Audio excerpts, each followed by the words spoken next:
The Katyn Massacre has long been a contentious historical event, with the prevailing narrative suggesting Soviet guilt in the mass execution of thousands of Polish officers and intellectuals. However, a closer examination of historical evidence should reveal Nazi guilt for the massacre and not Soviet. One of the key pieces of evidence often cited as proof of Soviet involvement in the Katyn Massacre is Shelepin's letter, which seemingly implicates the Soviets in the execution of Polish prisoners of war.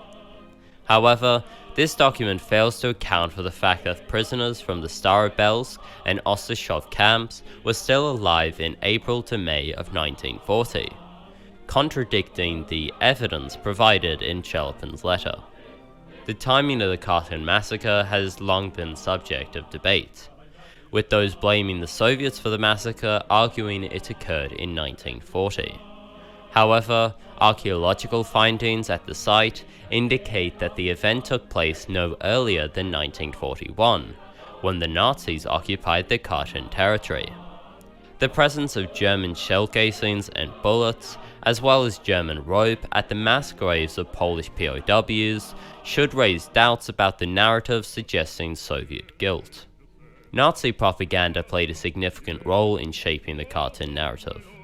Joseph Goebbels, the Nazi propaganda minister, admitted to using the discovery of Polish officers' bodies for anti-Bolshevik propaganda purposes. This admission, coupled with the Nazis' desire to demonize the Soviet Union, should raise questions about the credibility of their claims regarding Katyn.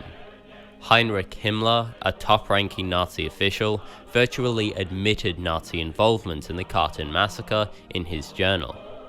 The event occurred when the Nazis controlled the territory, and German-made bullets were the primary ammunition used. Documentation found on the victims even used German names for cities and train stations. Modern investigations into the Katyn Massacre have provided further insights. The so-called burial letter, which suggests Soviet involvement, has been proven to be forgery.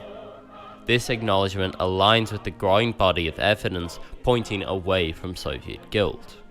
A comprehensive analysis of historical evidence and modern investigations reveals that the prevailing narrative blaming the Soviets for the Katyn Massacre is based on a selective reading of facts. The doubts surrounding official Soviet documentation, coupled with archaeological findings, Nazi propaganda, and the admission of high-ranking Nazis, collectively challenge the notion of Soviet culpability.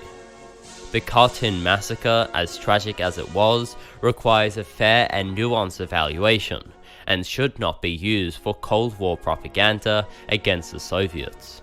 Anyways, if you did enjoy this video, I would recommend checking out another video I have made on the Molotov-Ribbentrop Pact if you are interested in that.